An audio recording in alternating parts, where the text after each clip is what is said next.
I am 1,000 times more excited to be here than any of you are to have me.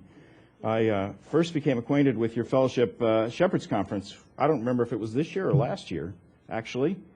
But a group of men from Changed by Grace came to the Shepherd's Conference, and I met them, and we went to dinner. And I have to say, that evening we spent, they all gave me their testimonies, and I got to know them a little bit. And they put me on to Steve's podcast, so I've been listening to your teaching and hearing Matt teach occasionally. And Chip Merkel has become a friend, and whenever I need sort of an infusion of enthusiasm, I speak to him. And I wish I had half of his zeal. In fact, I settle for a tenth of his zeal. And I love him, and I love your fellowship, and I'm very, very happy to be here. Your pastor asked me just to say a word about what it is I do at Grace Church.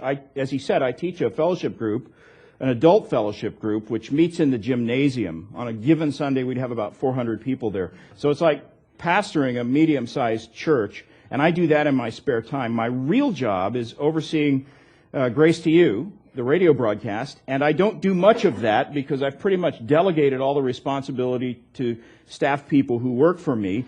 What actually occupies most of my time is editing material for publication with John MacArthur. And I've been doing that for 25 years. Counted up recently, I've done more than 50 books in 25 years. That's 2 books a year. And editing a book like that, what I do is take sermon transcripts from John MacArthur and sort of translate them into literary style. Take what he said and make it sound more like a book than a sermon. And it's probably more work than writing your own book. And I always tell seminary students and all, it's the equivalent of doing a THM paper every 6 months. Very high stress, and I enjoy getting it done, but I don't enjoy the process of doing it, always. The pressure is unbelievable, and I happen to have a deadline that's overdue at the moment, so I brought work with me, and I have been really looking forward to tonight. My main reason in coming to Jacksonville was just to be able to come and fellowship with you. And tonight, and also, I should say, it frightens me to think that some of you have me on your iPods. You probably have heard everything I have to say, and so this may be review for you, but I want to look tonight at a single verse in 1 Corinthians 4, verse 7. One short verse that simply asks 3 questions. For who maketh thee to differ from another? And what hast thou that thou didst not receive? And now, if thou didst receive it, why dost thou glory as if thou hadst not received it?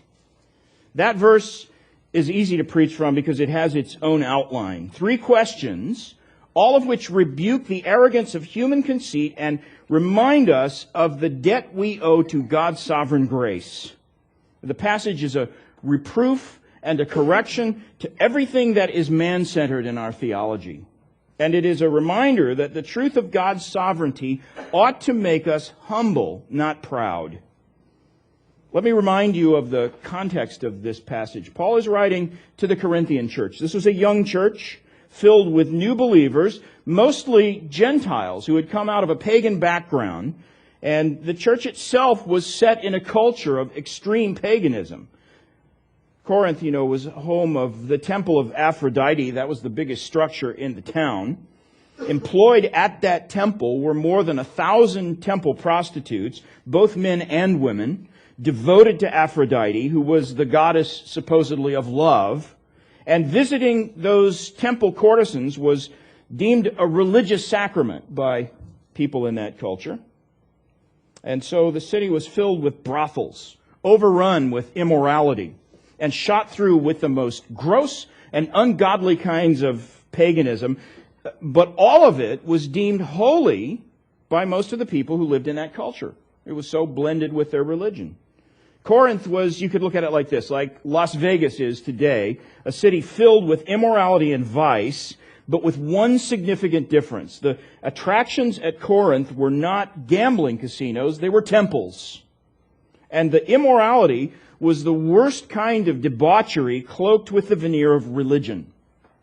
Corinth had temples everywhere. Temples, world-famous temples to Apollo, Hermes, Heracles, Athena, Poseidon. One of the largest temples in the city, and actually the ruins of it still are there, was a temple dedicated to Asclepius, who was the god of healing. And people would bring these little terracotta figures, replicas of body parts to that temple, signifying whatever part of their body needed healing. And if you visit the ruins of Corinth even today, you can see those temples, the ruins of them, and archaeologists have even unearthed some of the clay body parts that were offered there at the temple of Asclepius. There's a whole room full of them. I've been there. And surrounding that temple and the heart of activity in Corinth were brothels, row after row of them. You can still see today where those ancient temple prostitutes plied their evil trade. And that was what the city was full of. And in the midst of that kind of immoral and superstitious culture, the Apostle Paul labored for 18 months founding the church of Corinth. The biblical record of his ministry takes up actually most of Acts 18. And Luke records that when Paul arrived in Corinth, he went first, as he always did, to the synagogue and began to preach the gospel there every Sabbath, because that's when people gathered. Acts 18:4. He reasoned in the synagogue every Sabbath and persuaded the Jews and the Greeks. But for the most part, the Jews in Corinth rejected the message. Acts 18:6 says there was a turning point in Paul's ministry there. And when they opposed themselves and blasphemed, Paul shook his raiment and said unto them, Your blood be on your own heads. I am clean. From henceforth I will go to the Gentiles. And so he left the Jewish synagogue and began his ministry to the Gentiles. Verse 7, departed from there and went into a certain man's house named Justus, one that worshipped God, whose house joined hard to the synagogue. In other words, right next door. He just moved next door to the synagogue and planted a church there. And Crispus, the chief ruler of the synagogue, believed on the Lord with all his house. That amazes me, because this guy was the head of the Jewish synagogue. He believed. The rest of the people in the synagogue rejected the message. And so many of the Corinthians, hearing, believed, and were baptized, Luke says. Now he's talking about Gentile converts, except the only Jewish convert he mentions is Crispus. That was pretty much the constitution of this church. It was a Gentile church, a young church, and a church made up of people who were saved out of paganism. Gentiles. And in 1 Corinthians 12, verse 2, Paul says to them, You know that you were Gentiles, carried away unto these dumb idols, even as you were led. So that's how he addresses the church even. And this young church, consisting mostly of new believers converted out of this grossly heathen kind of culture, was understandably, almost from the beginning, beset with several problems. The paganism and the immorality of Corinth poisoned the culture of the whole city, and it began to even contaminate the church.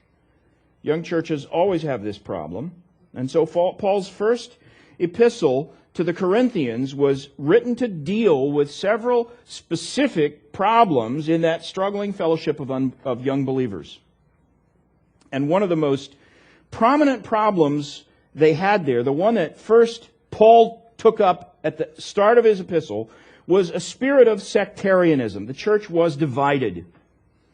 Not long after Paul had founded that church and moved on in his ministry, and he turned it over, I believe, to Apollos to sort of be the interim pastor.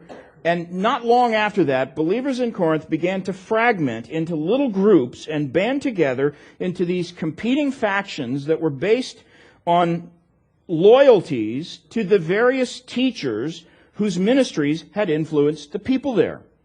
And Paul confronts that tendency, very first chapter of his epistle to them, 1 Corinthians 1:11. He says, For it has been declared unto me about you, my brethren, by them who are of the house of Chloe, that there are contentions among you. Now this I say, every one of you says, I am of Paul, and I am of Apollos, and I am of Cephas, and I am of Christ. Is Christ divided? Was Paul crucified for you? Or were you baptized in the name of Paul? And he rebukes them for this attitude where they were dividing up against one another. And he spends 3 chapters exposing the folly of human wisdom and reminding them that the message of the cross is foolishness as far as wise men and philosophers are concerned. I love this section of Scripture. It was actually through a reading of 1 Corinthians, the first 3 chapters, is what brought me to Christ.